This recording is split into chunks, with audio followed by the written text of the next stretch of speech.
Heart disease is a leading cause of death globally. The most common form of heart disease is coronary heart disease, a condition affecting the blood vessels that supply the heart. In 2008, around 7.3 million people died from this condition.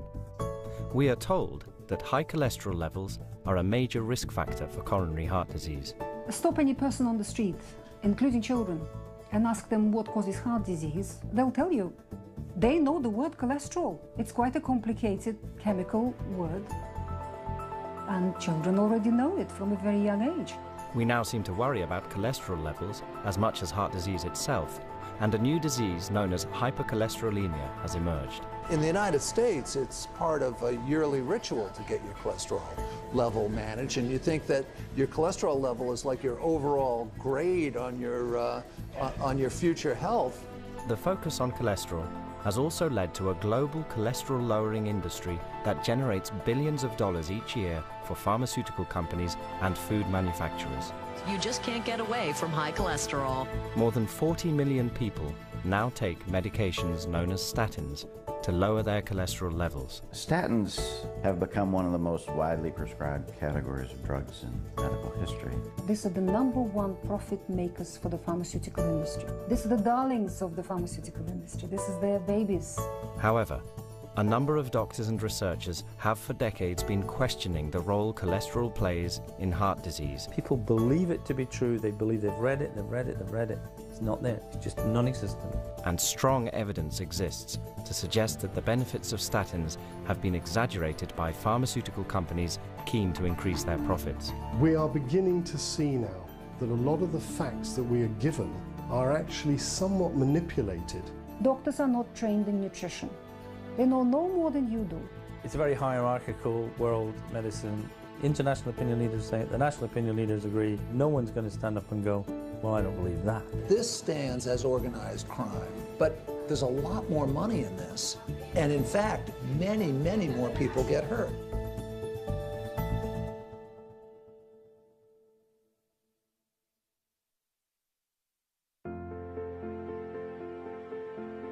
Well, the idea that cholesterol saturated and/or saturated fat causes heart disease, I mean, you can actually track this back to a chap called Virchow, who is still sort of renowned for certain other discoveries. He looked at people who died in accidents, and in autopsies looked at their arteries, found that they had thickenings in their arteries, had a look at them and decided that they were full of cholesterol. So up until 1917, no one even thought there was such a disease as heart disease, really. And it was only really after the Second World War when in America there appeared to be thousands and thousands of youngish, healthy men dropping dead of heart attacks that it really first became an important issue. Since the last war, nutrition has become a science, according to Dr. Keyes. Ancel Keys was a well-known physiologist. As an advisor to the US Department of Defense during World War II, he formulated meals for combat soldiers that became known as K-rations.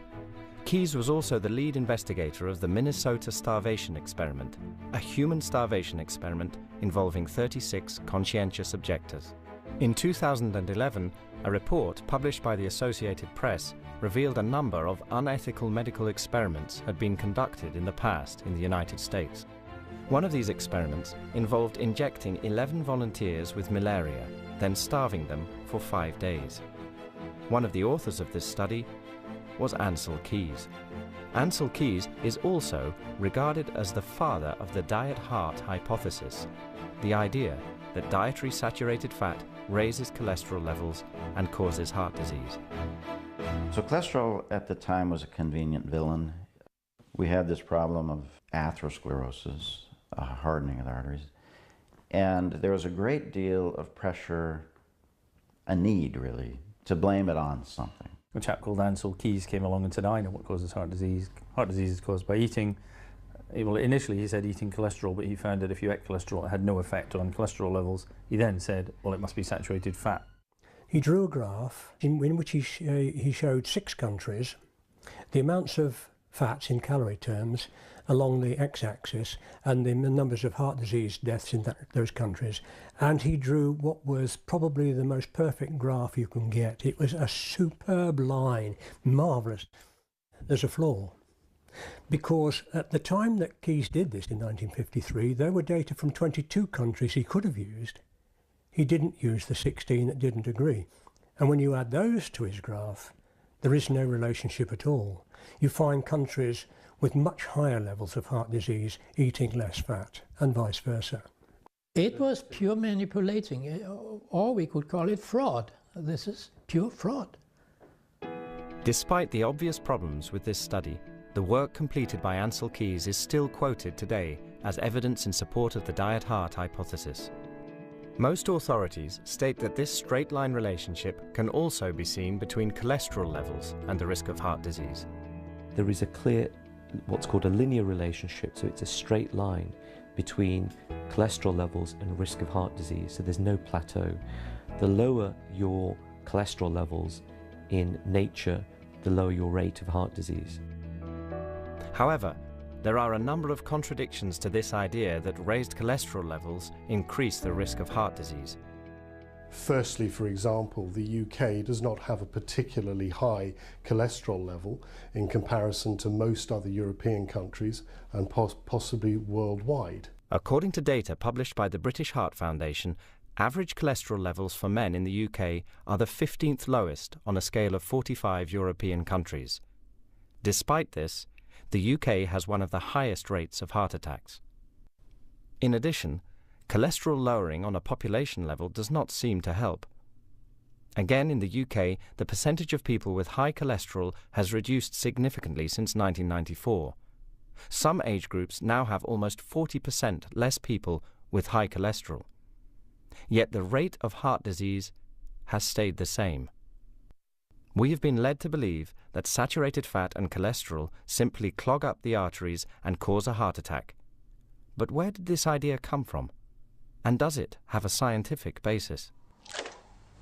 Certain foods are high in saturated fat. There is an advertisement pushed out by the Food Standards Agency. This is the average amount of saturated fat a person consumes in a month. Where they show a woman taking what they say is saturated fat out of a fridge. She pours it down the sink and it blocks the sink waste pipe up. And then the advertisement says, "The saturated fat can clog this pipe.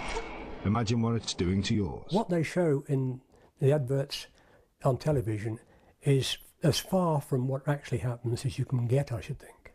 You may have seen adverts where people had cigarettes and there was fat coming out the end of it. We've all tried to give up smoking. That's nonsense. It's utter nonsense. So how does fat, the non-existent fat from the cigarettes, end up in your arteries when you smoke? People have said that smoking increases the risk of heart disease. That's true. But when you smoke, other things happen. What actually happens is not the inside of the artery getting blocked by anything. What happens is that the artery wall, called the endothelium, is broken in some way. And just like if you cut your finger, you get a scab form on top of it, which then falls off. A similar thing happens in the artery. You get the damage to the endothelium, repair mechanisms are all set into motion, all the building materials needed to repair that and form a scab are pushed there, which includes cholesterol, because that's a major building block for just about everything that goes on in the body. And then, because you can't afford to have a scab fall off in an artery, it would block it, the endothelium grows back over it, and it's subsumed into the artery wall. And that's what's called atherosclerosis. It's nothing inside the artery at all, it's actually inside the artery wall. What you've got to look at is what's causing damage to the lining of the artery wall. Because once you've damaged the lining of the artery wall, in a very simplistic way, those clots become covered up, the repair process pulls them into the artery wall, but they then become a focus for further development of damage. And if you want to know what causes heart disease, you have to look at things that damage the artery wall, interfere with the disease process, and cause increased blood clotting. That's really what you're looking at here. When we have a cholesterol test, the results are usually described in terms of good cholesterol and bad cholesterol. The good cholesterol is called HDL and the bad cholesterol is called LDL. What HDL and LDL are carriers. These molecules are made up of fats, proteins, certain vitamins, and other structural factors, and within them the cholesterol sits. So to a degree, the HDL and the LDL are transport mechanisms or little lorries that carry the cholesterol to the parts of the body that need them. And we've been given the idea that the high density lipoprotein is good for us and the low density lipoprotein is bad for us. But we also know that a lot of other things are carried. CoQ10, which is a specialized enzyme required in many different processes, but predominantly needed in mitochondria, which are the little batteries that live inside cells and give the cell energy to function in the way that it should. A cardiac muscle, a heart muscle, can have 2,000 or 3,000 mitochondria, and without CoQ10, the process of turning oxygen and sugar into energy is not going to function at an optimum. Beta-carotene, the more functional form of vitamin A in the body. We also know that vitamin E is carried by the HDLs and LDLs. And this is a very important vitamin because it's a powerful antioxidant. Cholesterol-lowering medications, in particular statins, are prescribed to lower bad cholesterol levels. However, a large study published in the American Heart Journal in 2009 found that the level of so-called bad cholesterol is actually lower in people with heart disease, not higher. This study included around 137,000 people who had been admitted to hospital with heart disease. It included patients from 541 hospitals in the United States. All of these people had their LDL level measured within 24 hours of admission. The researchers found that the average LDL level for this group of people was actually lower than the average level for the American general population. The average level for people with heart disease was 104, and the average for the general population was 123. If people with heart disease have lower levels of so-called bad cholesterol, why are some countries around the world spending billions of dollars each year lowering these levels? I think it's fair to say that we can't look at HDL or LDL and say that one is good and one is bad. In fact, the studies now show that drugs that increase HDL had to be stopped because they increase the rate of heart attacks. The theory is false, but it's gained so much momentum and it's become so lucrative that it's almost like a freight train going down a hill. And in fact, I find it interesting that exactly at the same time that Virchow was talking about his idea of cholesterol causing heart disease, Rokitansky was proposing that these plaques are caused by blood clots on the surface of arteries. That was 1851. He was right, Virchow was wrong. It just so happens Virchow's idea took over the world, if you like. It does seem that most countries around the world are in agreement about saturated fat and cholesterol being a major cause of heart disease. One country in particular, where the diet-heart hypothesis has been adopted, is Denmark, where the government have introduced a fat tax. This tax applies to foods, such as butter, that contain saturated fat. However, a short journey across the bridge to Sweden reveals a different attitude towards dietary fat. In fact, there was a poll in Sweden recently. It showed that 20% of the Swedish population, they follow the low-carb, high-fat diet. And some places it's very difficult to get butter in the shops. Dr. Uffe Ravnskov is an independent researcher based in Sweden. His articles and letters challenging the diet-heart hypothesis have been published in the most respected medical journals in the world. We have succeeded in introducing this type of diet to the diabetic patients, a low LCHF diet. This low-carb, high-fat diet has been very popular in Sweden. Thousands of diabetic patients have reported on the internet that as soon as they started with this diet, the low-carb, high-fat diet, they improved immediately. In a few weeks, their body weight went down, their blood sugar normalized, they could skip their diabetic medicine, it wasn't necessary any longer to use insulin, and other complaints disappears from these patients. Humankind existed on this planet for eons, and for eons we prized the fatty foods, the fatty cuts of meat, the cream on the milk, the butter, the eggs, and the oily fish. You need to have 2 eggs minimum per day. if you have a cold, or if you have an exam coming up, or if you're depressed, or if there is some other trouble with brain function, memory, you need to eat 4 or 5 eggs per day to avoid heart disease and cancer and other degenerative conditions, to prevent them and to even reverse them, to remove them from your life. Revert back to the natural foods that we humankind used to eat for millennia. We frequently forget that cholesterol is essential for life, and that a little higher cholesterol is associated with longevity, decreased malignancies, improved defense against infections. So when you lower cholesterol by any means, you can have adverse effects just from that. Cholesterol is used in large quantities 24 hours a day for the whole of our lives in building and repairing cells. It's used to make hormones, it's used to make bile acids with which we digest fats, a whole range of things, including vitamin D. So low cholesterol levels is going to muck around with your cell membranes, the ability of the cell membrane to allow things in and out. It's going to compromise the function of the nervous system, and it's going to stop the body from dealing with stress well. And I've only just touched upon a few of the issues, because cholesterol can mirror many other molecules in the body and has very similar attributes to, say, vitamin D. There's a Honolulu Heart Health study looking at elderly males living in Hawaii and Honolulu, and they found that the lower your cholesterol level was, the earlier you died. There's a major study in Austria which showed that the lower your cholesterol levels were at any age, the younger you died. And there's almost no contradiction to this. If you have low cholesterol levels, you are likely to die younger. Another way to investigate the causes of heart disease might be to look at the differences between different socioeconomic groups. People with a low income have a much higher risk of dying of heart disease. For example, in England, men in the lowest socioeconomic group are almost 3 times more likely to die of heart disease than men in the highest socioeconomic group. We might expect, therefore, that there are more people with high cholesterol in the lowest socioeconomic group. However, the reverse is true. The lowest socioeconomic group have fewer people with high cholesterol.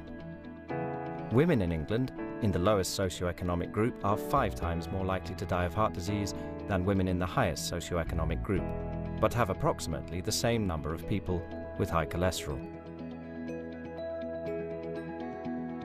All of the experts agree that heart disease is a complex condition with several contributing factors. However, this data raises questions about the importance of high cholesterol. One potential risk factor not often mentioned relates to social support. People in the lowest socioeconomic group are more than twice as likely to indicate a severe lack of social support, a factor which could, of course, increase psychological stress.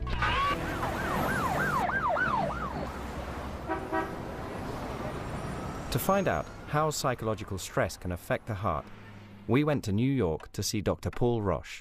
Dr. Roche is president of the American Institute of Stress, clinical professor of medicine and psychiatry at New York Medical College, and honorary vice president of the International Stress Management Association. We began by asking Dr. Roche if he could define what stress actually is. Well, no. Simply because nobody's been able to do that. The term was coined by Hans Selye around 1936, who defined it as a non-specific response of the body to any demand for change. It really wasn't very helpful. He redefined it as the rate of wear and tear on the body. Well, that's a pretty good definition of aging, which stress certainly contributes to. He used to answer the question this way later on. Everybody knows what stress is, but nobody really knows. So stress itself is difficult to define. But how might psychological stress from a lack of social support translate into an increased risk of heart disease? You think about all the advances made in diagnostics with MRIs, SQUID, PET scanning, positive emission tomography. These are all advances that have nothing to do with cholesterol or something in the blood. These are all advances that are based on energy medicine. And that is the medicine of the future, and certainly the future for stress research, in my opinion. Medicine is entering a new paradigm. Good health depends upon good communication between the constituency of an organism and with the external environment. The question is, how does communication take place in the body? Well, we know there are hardwired connections with the central nervous system, and we know that the endocrine system sends out little chemical messengers from the brain and hormones and so forth and so on. But we visualize communication in the body at a chemical molecular level.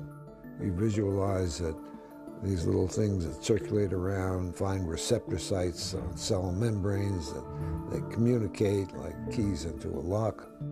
But ultimately, that signal is transmitted by a weak electrical impulse to the interior of the cell.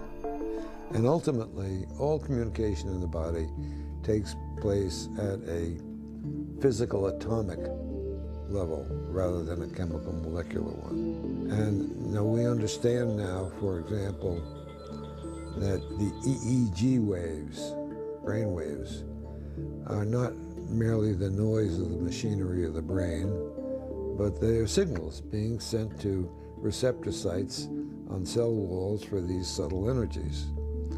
And we know, for example, that the electromagnetic field around the heart is 5,000 times greater than the brain, and it extends out like 12 feet. And we can now show that that changes with your emotions. There's certain specific characteristics when you feel appreciative or warmth or sensitive, and a very jagged thing if you're angry, etc. And you can see that reflected in the EEG of somebody if you touch them. Those factors have a very powerful influence on the heart. And again, it supports the role of emotions in heart disease, etc. And we're now able to measure that where we couldn't before. It also appears that there are several other mechanisms to explain how stress in general could affect heart disease risk. Stress can also produce myocardial necrosis, a heart attack, in patients who have no coronary atherosclerosis. Now, the conventional idea everybody was taught when we went to medical school, you had a clot in the vessel and no blood could get through and the myocardium died. But it doesn't work that way. You can have vessels completely occluded with atherosclerosis, and there's enough collateral circulation so that even at autopsy the vessel is closed. The patient has never had any symptoms or electrocardiographic changes because of collateral circulation. The converse is also true. You can have a myocardial infarction and sudden death due to acute stress in young, healthy patients with no atherosclerosis. You can talk to anybody with a heart condition or angina who'll tell you that when they're upset, they have chest pain, etc. And John Hunter, 19th century English physician who elevated surgery to a specialty from a mechanical trade, suffered from angina. And being a keen observer, he said, "My life is in the hands of any rascal who chooses to annoy me," which turned out to be a very accurate prediction because he died 2 weeks later during an argument with a colleague.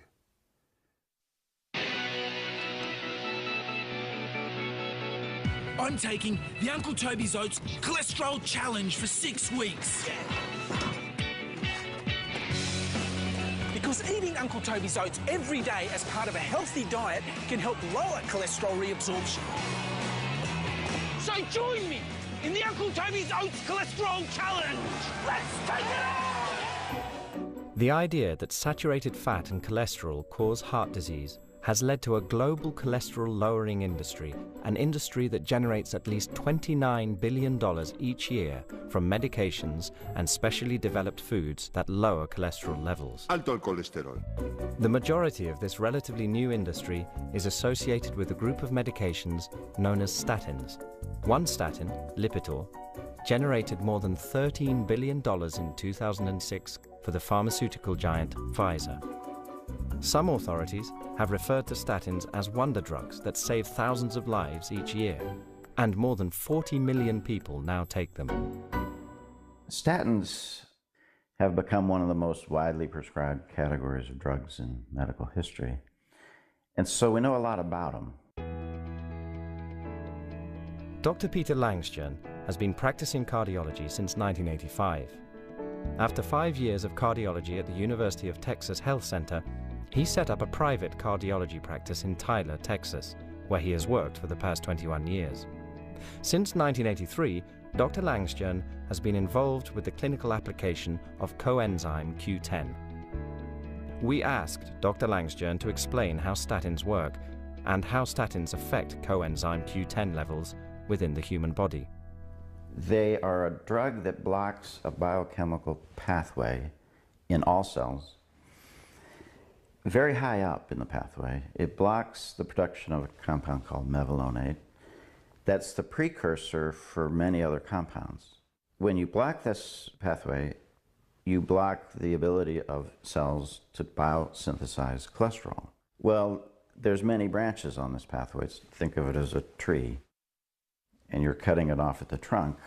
All the branches will be affected. Not only do you lower cholesterol, you lower other compounds. One of those that we know a lot about is this coenzyme Q. So if you take a statin and you decrease cholesterol levels, let's say by 40 or even 50%, which they're capable of doing, you're going to have a 40 or 50% reduction in CoQ10. It's not avoidable. It's the same pathway. So cells that are active 24 hours a day, every day, very active, and that would be heart muscle cells. They don't rest day or night. They use a huge amount of energy, and therefore heart muscle has the highest concentration of CoQ10, by far. We have the unfortunate effect, therefore, that by giving a statin to try and reduce cholesterol, we may well be blocking one of the most important molecules in the function of heart muscle. So in effect, while statins may be acting, they think, in a good way, we've got very ample evidence that by blocking CoQ10, we're probably raising the risk of heart muscle failure and therefore heart attacks from a different avenue other than arterial blockage. Most drugs, if they're going to affect you adversely, you can tell it within a day. You swallow the pill and 30 minutes later you throw up or have diarrhea or have a rash, and then you know not to take it again. Statins are insidious because their side effects begin very gradually over a period of months to years. My experience shows that statin side effects can be very subtle. They can involve other organ systems. They can present themselves months to maybe years after starting the statin, so it's not necessarily within a short time frame. And by that time, usually a patient gets diagnosed as having a whole new disease, and then they're put on a whole new drug. For the first 11 years of her career, Dr. Catherine Faraday was a medical officer in the US Navy. She now specializes in dermatology and has a private practice in Austin, Texas. I took Lipitor for 2 years, and I was fairly sick during that whole period of time. After I stopped taking Lipitor, it took me another 2 to 3 years to get to where I started to feel back to normal. Although most of my dramatic symptoms had gone away, I still had memory issues, which I still have to this day, and my energy levels took a long time to come back. I would be saying something to a patient, and then suddenly the next word would not come. In fact, my whole mind would go blank for a couple of seconds. It was like a whiteout. That was frightening. I didn't know what that was, and again I thought, well, maybe it's just stress. I've been working pretty hard, but at the back of my mind I started to fear that maybe I was starting to get early Alzheimer's. I couldn't say the word, but that was my fear. I went home and I stayed home for 3 weeks. I was totally exhausted and depleted, emotionally and physically. And all I could do was stay in bed. It was an effort to get out of bed. I was afraid to get out of bed. I've never been so fearful in my life. In fact, fear was the only emotion I had. I couldn't feel happiness. I couldn't laugh. I couldn't even remember being happy. That was the worst I'd ever felt in my life. Didn't notice anything for about 6 months, and then started to get a lot of pain, muscle aches and insomnia, and I started to feel really genuinely unwell, as if I had flu.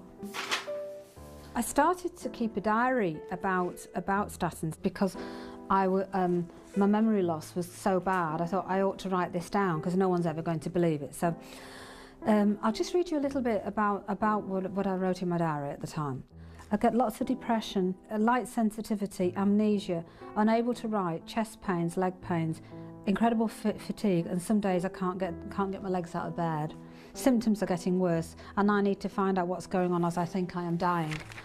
It goes on and on and on like this, and it's quite scary actually, because I would never remembered any of this. I'm so glad I wrote it down, and I urge other people to write theirs down as well, write down what happened to them. My friends sort of thought I was putting it on, and it weren't until we were up in Alicante actually with 4 of us having a stroll around Alicante. My walking started to get very tiring, tired legs, and I was having to stop and saying to them, look, you beat a lot, I'll catch up with you sooner or later, because I just couldn't keep up with them. But the memory thing, that's perhaps one of the worst facets of it. I was always sharp, very sharp as a razor. Like I said, I've been in business on and off all my life. I'd remember telephone numbers, you don't have to tell it, but I'd got it, well, that's it, done. I wouldn't have to think about it. I could go away and think I'd forgotten it and stand there and think, oh yeah, that's it. And I'd have it right. Today I couldn't do that, it would be impossible. I went to see my doctor, and I kept telling him I found it very difficult at work. I was forgetting lots and lots of things and not completing tasks. And he just said, oh, well, you're getting old. You know, we all do that. It happens to all of us when we get to this age. I was 51. And it just got to the point where life was pretty near unbearable. Constant pain gets you, feeling not well gets you. Waking up in the morning, not feeling rested and thinking, oh, whoopee, another day. Waking up and thinking, oh, Christ, another day. There were times when I wondered if I really wanted to go on living. I mourned my health. I felt that I had lost my health. And I felt sorry that I hadn't done things like travel and all those things you think you're going to do. And I felt so sorry that I hadn't done that before I'd lost my health. Now, as I'm trying to be healthy, I'm trying to get enough sleep, I'm trying to manage my stress levels, I'm trying to exercise regularly. My cholesterol continues to be very high. However, I've had several echocardiograms, stress tests, EKGs. Nothing's ever showed any evidence of heart disease. So far I'm doing okay. When you stop statins, it takes a long while to get over. Some people get over it fairly quickly, but by and large, to feel any real relief takes, I would say, a minimum of a year, because that's how I'm starting to feel better. There's just so many of us now. We're all sharing the same symptoms. I helped moderate a group called Taking Lipitor and Hate It, and I found out the damage that it's done to people like me and to millions of people around the planet. The commonest side effect is one that you can't really quantify, which is myalgia. That's basically aching in the muscles. If you measure enzymes in the blood that look at muscle damage, you don't see any abnormality. They're relatively common. And in trials, interestingly, people that were given a dummy drug, so there's no active component, the rates of aching was exactly the same as in the population that had the statin. So, and that can occur in anything up to about 7% of people. If you look at significant muscle damage and complications thereof, the rates, depending upon which agent you use, are about 5 per 10,000 treated for a year, or with one drug which now there have been warnings about at a particular dose, it's about 120 to 160 per 10,000 over a year. The impression given is that they don't cause or hardly any side effects. I was involved partly in a study in Holland where they asked 50,000 people how many people took statins, what were the side effects. They reckoned there was 30 to 35% of people got significant side effects. Other studies have shown 20%, some studies have shown less. But I personally believe it's in around 20% of people suffer significant adverse events. I honestly don't believe that doctors do recognize statin side effects, even when they're sitting right in front of them. In the middle of my 2-year illness, I saw my internist for our annual check. After briefly noting that I was seeing several specialists for my dry eye problem, my arrhythmia problem, my colitis problem, and my depression, she then got to the heart of the visit, which was that she was delighted that my cholesterol levels were under control. I find it ironic that neither she nor I ever stopped to question why a relatively young, healthy person had suddenly developed 5 new illnesses in 1 year. And the only new thing in my life was Lipitor. It's not only possible that GPs aren't reporting adverse effects, it's certain that they aren't. All studies done on reporting of adverse events around the world of drugs have shown that the average reporting varies between 1 to 5%. Most people think it's actually considerably less than that. I would think it's likely that about 1 in 200 adverse events are actually reported. Probably less. Now we come to an even more serious problem, that is that low cholesterol predisposed to cancer. We have identified at least 11 studies where low cholesterol measured 15, 20, 30, 40 years previously was a risk factor for cancer. One of the most striking findings is made in Japan. Japanese researchers, they gave a small dose of simvastatin to about 40,000 patients and followed them for 6, 7, 8 years. And instead of having a control group, they looked at the cancer frequency in relation to their cholesterol. They measured the frequency of cancer in people with high cholesterol, medium cholesterol, and low cholesterol, all degrees of cholesterol. And they found that those with the lowest cholesterol, those who had achieved the lowest cholesterol value, they had 3 times more cancer cases in that group. There were 3 times more who had died from cancer in that group compared with those who still had normal cholesterol. And we don't have good follow-up studies. In other words, let's say that somebody's been on statin for 5 years and they develop cancer. Who's to know that? Who's to say, well, you know, we better start looking at, there's no follow-up of that nature. Clinical trials involving statins have shown that statin benefits vary depending on what is medically known as primary and secondary prevention. We've had this thing in clinical studies called primary and secondary prevention. Primary prevention means people who have not, say, had a heart attack or a stroke or diagnosed heart disease or something like angina. There are secondary prevention means people who have had a stroke or a heart attack or diagnosed angina. Clinical trials have generally in the past been secondary prevention or high-risk patients, really, I suppose you call them, and primary prevention and low risk. So that's really the difference. Dr. Malcolm Kendrick is a general practitioner who has been researching and challenging the diet-heart hypothesis for decades. So what I'm really talking about is the development of the atherosclerotic plaque. He has also worked with the European Society of Cardiology. We asked Dr. Kendrick how much life extension a person could expect to achieve from taking a statin. You're asking a question of life extension, which is good, because most people say lives saved or prevention. These terms are relatively meaningless. What people want to know is, if I took a statin for 20, 30 years, which is what people are being told, or 40 years or however long you think you're going to live for, how much longer could I expect to live? Which is what people want to know. But what we do know is in primary prevention, there is no life extension. There's no increase in life expectancy. Ergo, you won't live one day longer. For primary prevention, it turns out that there is no reduction in mortality. There is no reduction in the rate at which people have serious health events. There is a reduction in the rate at which people have heart attacks, but the reduction in heart attacks is compensated for by other serious illnesses. And the net effect is that you haven't improved people's health.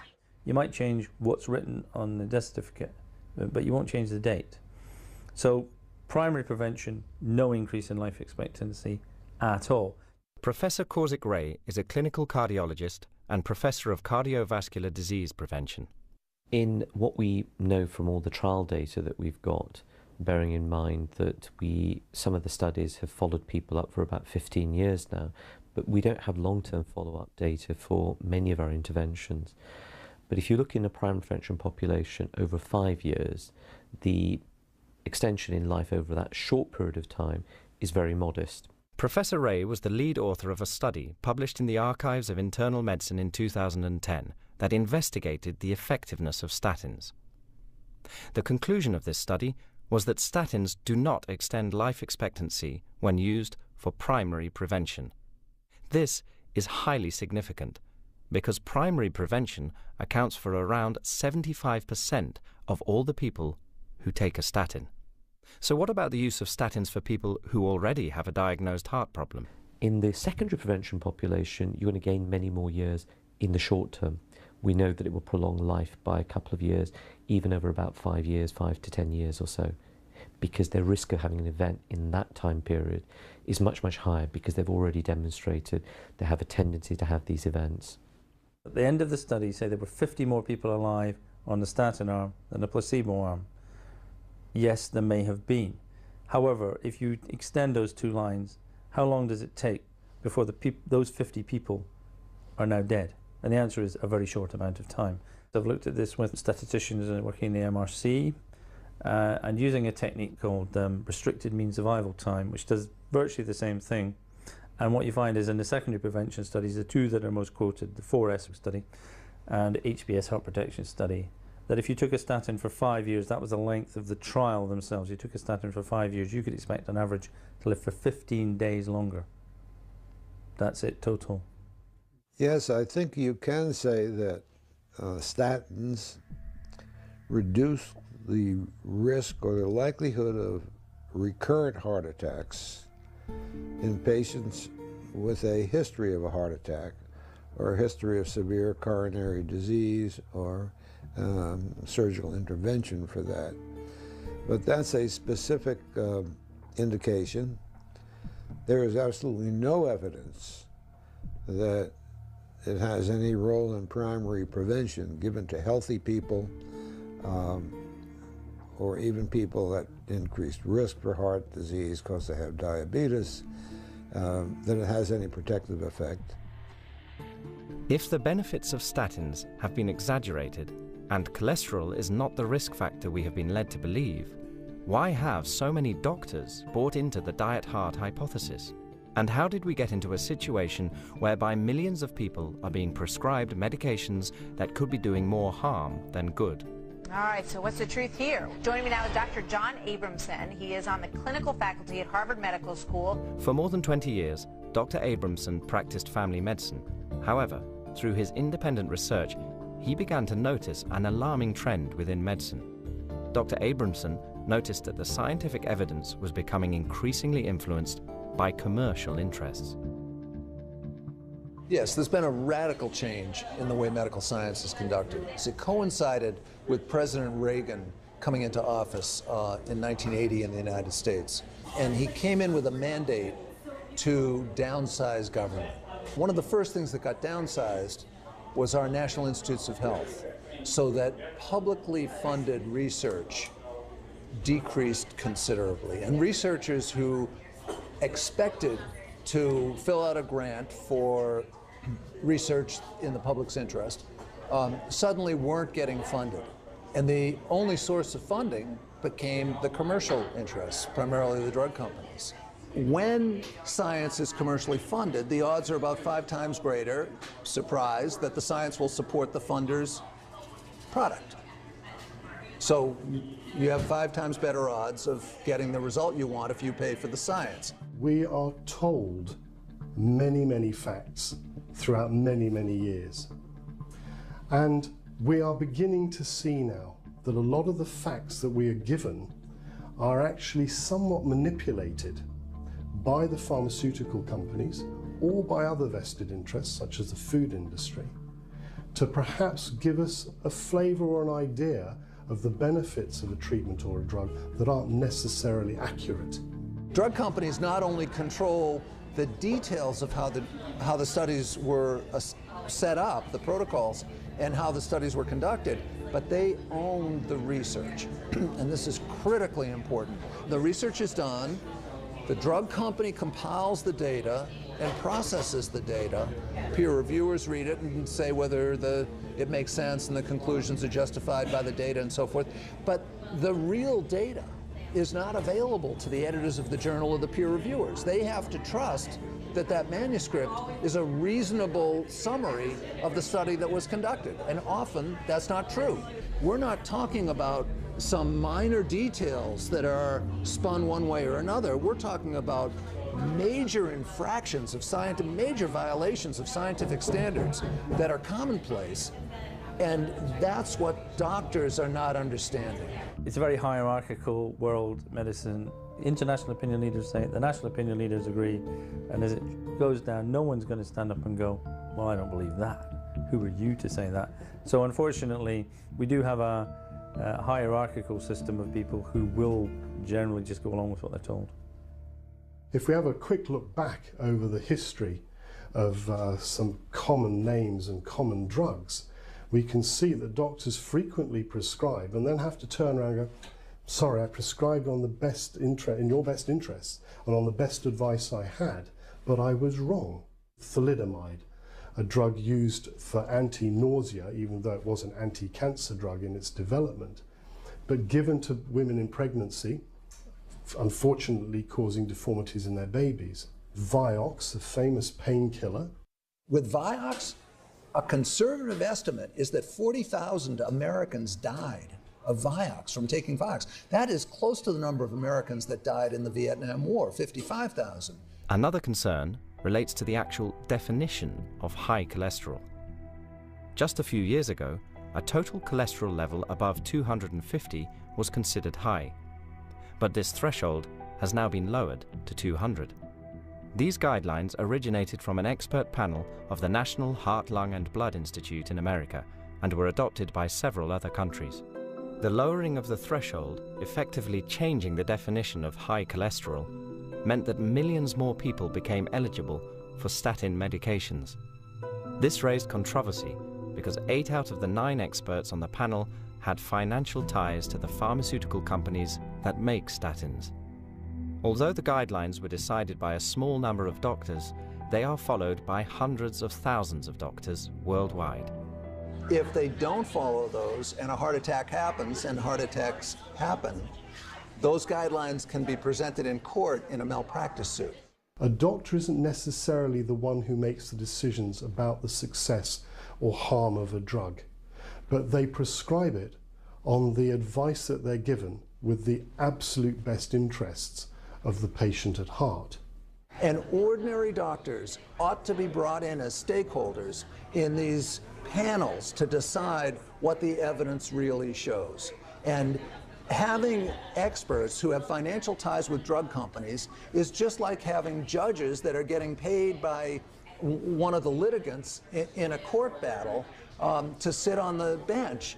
We have been told year by year that we should lower cholesterol even more and more and more. And where is the evidence? I haven't seen any evidence for that argument. The great problem is that these recommendations are written by people paid by the drug industry. How can anybody believe in such recommendations? 60-odd years have passed. And while the science was working, trying to prove the hypothesis, a big and very powerful and very wealthy political and commercial machine has grown on this hypothesis, based on this hypothesis. And this political and commercial machine doesn't want the hypothesis to die. The level of propaganda and misinformation and even fraud in drug company-funded trials on statins is staggering. This is World News with Charles Gibson. The widely used drugs called statins, taken to lower cholesterol, could soon become much more popular. These are the biggest reductions we've seen in heart attacks and strokes, and thus gives us the evidence we need to expand statin treatment to these new patients. People walking around not knowing that they have a risk of heart attack, and it could be reduced with statin treatment. But yeah, let's talk about the Jupiter study. First of all, it was a very large study, and it was actually ended early after 1.9 years per person because it showed that it was saving so many lives, and it's really rare for a study to get stopped like that, especially because it has good events. I've read all the cholesterol medications, and I've never been this impressed. Okay, very interesting. It's really, it's pretty scary. I read it twice, and it's like, really? And it was a well-done study. And in the Jupiter study, what we discovered was that in the statin arm of the study, after 2 years, the total number of cardiovascular deaths was 12. And this is a study of thousands of people. In the placebo arm of the study, the total number of cardiovascular deaths was 12. There was no difference. The only difference they found was actually there was less people in the statin arm who died of cancer, and that caused them to stop the trial. But in no other study on statins has this ever been shown. In fact, in other studies, the rate of cancer has been shown to be higher. So, you know, we have a study that's basically stopped for completely wrong reasons. If the Jupiter trial was stopped for the wrong reasons, why were the results so enthusiastically reported in the media? For example, a 54% reduction in heart attacks was widely reported. In fact, this 54% was a relative risk reduction, which is technically correct, but extremely misleading. In the placebo group, 0.76% of people suffered a heart attack. In the statin group, it was 0.35%. 0.76 minus 0.35 is 0.41%. Therefore, in real terms, the risk of heart attack was only reduced by 0.41%. However, 0.41 is 54% of 0.76. So although we were led to believe the statin halved the risk of a heart attack, in real terms, it only reduced the risk by less than 1/2 of 1 percentage point. 54% was quoted in the media because of the press release issued by the pharmaceutical company funding the trial. AstraZeneca used relative percentages, and this was simply copied by the world's media. All of the statin trials have used these relative percentages, which give us a distorted view of the benefits associated with statins. The lead author of that article, the Jupiter study that was published in the New England Journal of Medicine, actually is a co-owner of the patent of the C-reactive protein. That's the measure that's used that is, if people accept Jupiter, would become a universal screening measure.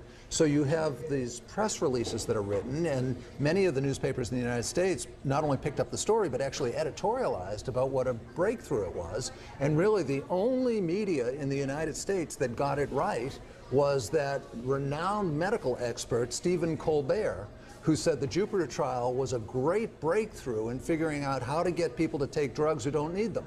In 2010, an investigation into the Jupiter trial was published in the Archives of Internal Medicine. This investigation found several other problems with the results of this trial and raised concerns about commercial interests. We went through healthcare reform in the United States. It was passed in 2010. In the year before healthcare reform was passed, the pharmaceutical industry spent $250 million lobbying Congress. And they had, I think, 15 meetings in the White House that were not publicized. Pharma, which is the trade organization for our pharmaceutical industry, got so much of what it wanted in healthcare reform in the United States that it agreed to spend $100 million advertising in support of healthcare reform. It was so happy with the deal that it negotiated. Well, they spent $250 million to get what they wanted for years and years to come. $250 million is less than 1% of their profit for that year. So with the money that can flow into lobbying and now freely into campaign contributions in the United States, the concentration of capital is so great that there's so much more money than they need to get what they want, that there's not a counterbalance representing the public's interest. So instead of having a dynamic tension between the corporate interests and the public interest, we have an imbalance where the corporate interests get far greater sway over our politicians. And I think what we've got is not a democracy of the people, but we've got a democracy of capital, so that the interests of the insurance industry and the interests of the pharmaceutical industry are, come to some sort of dynamic equilibrium based on their capital. But the public's interest is getting just trounced in this. And because there's so much, the information comes through the airwaves, and the advertising and the public relations that goes on to represent the corporate interest drowns out, even in the media that's trying to do a good job, drowns out the public interest, so that it's almost impossible to get a fair, a balanced view of the whole playing field. The dynamic tension or counterbalance should be provided by the various health organisations. In the UK, the MHRA is the government organisation responsible for overseeing the safety and effectiveness of medications. And doctors in the UK work to guidelines issued by NICE, who are responsible for looking at the clinical evidence and deciding if medications are cost-effective. We wanted to ask these organisations about the evidence supporting the mass prescription of statins, but both the MHRA and NICE declined our invitation for an interview. We invited the UK government's chief advisor on heart disease, Professor Gray, to take part in this film. However, we did not receive a response. The British Heart Foundation supports the diet heart hypothesis and the widespread use of statins. We contacted the British Heart Foundation for an interview, but they also did not respond. We also contacted the pharmaceutical companies Pfizer and AstraZeneca, who also declined to be interviewed. Millions of people are employed around it. Food industry is making billions on this idea. Pharmaceutical industry is making billions on this idea. Medical industry is making billions on this idea and employing millions of people based on this idea. They can't suddenly all stop and say we were wrong for all these years, because that would mean far too much for them to lose. They have invested far too much into this idea. Hopefully, when we look back on this era and we see the fraud that went on in misleading physicians about the scientific evidence, we'll see that this stands as organized crime, that the misrepresentation of science to physicians and to the public stands as organized crime of a higher tech nature than robbing banks with machine guns. But there's a lot more money in this, and in fact, many, many more people get hurt. Pharmaceutical companies are, of course, a business, and their motivation is to increase profits. They are obliged to increase business growth for their shareholders. This creates a great deal of pressure to develop new products. However, medications take a lot of time and money to develop. In order to develop a new medication, between 5,000 and 10,000 compounds may have to be initially screened. Around 250 of these will enter preclinical testing, with 5 going through to clinical trials on people and 1 as an approved medication. This whole process takes around 10 to 12 years. Developing new products is one way to increase profits, but another way is to increase sales of existing products. Pharmaceutical companies can increase the market size for a medication by investing in the education of doctors and the general public. So by the time a physician is in practice, he's been taught, very dogmatically by the way, that cholesterol is a villain, that cholesterol and saturated fats cause atherosclerosis. And when they get done with their training and they're out there in practice, they don't change those belief systems very easily. It makes me angry sometimes. And then I think about all the millions of people out there that are being put on statins, perhaps unnecessarily, in the name of prevention. And maybe we're barking up the wrong tree here. Pharmaceutical companies, like any other business, are always looking for new markets. more recently by suggesting that children as young as 9 should be screened for high cholesterol. The costs associated with cholesterol medications are not confined to the cost of the drugs themselves and the health cost associated with the adverse effects, but also the lost opportunity to tackle the real causes of heart disease. What we've done is we've diverted the public's attention, we've diverted physicians' attention by creating these industry-dominated guidelines that cause physicians to pay attention to their patients' cholesterol levels instead of how they're living their lives. The big picture is not only have you not improved people's health as a consequence of taking these pills, but what you've done is you've drained the energy from the healthcare encounters and healthcare efforts away from the things that really will reduce people's risk of heart disease. Levels of cholesterol change seasonally. They're usually lower in the summer and they're higher in the winter. They change depending on what we're doing, depending on our level of stress, depending on our nutrition, and depending on many, many other factors. The last thing you want to do is to interfere with your blood levels of cholesterol. Your body knows what it's doing. Whatever level of cholesterol you have got at the moment in your bloodstream is the right level for you. Don't mess around with it.